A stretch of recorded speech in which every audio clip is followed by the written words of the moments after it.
ملاویږي دا د قرآن مجید د درس و تدریس په مجالسو کې، د حدیث د درس و تدریس په مجالسو کې خلکو دې نه څه مراد واغستو،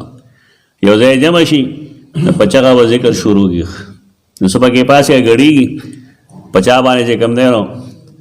جذب راشي، لیونتوب راشي، عجیبه عجیبه حرکتونه کوي. ته دې حدیث کا دا مطلب ای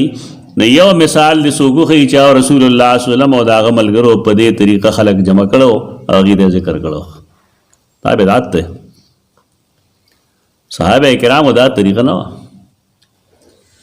هغه بشک مجالس ته یو ځای کی کما حدیثو کې چې ذکر لفظ ده دا غیر مطلب دا ده، حدیث دا غیر تفصیل کوي چې یتلون کتاب الله و یتدارسونه بینهم، دا نه وی چې یو ورته وی چې لا اله الا الله وای ټول لګي لا اله الا الله وای اوس ټول بدعت وګي اختیار ځای دی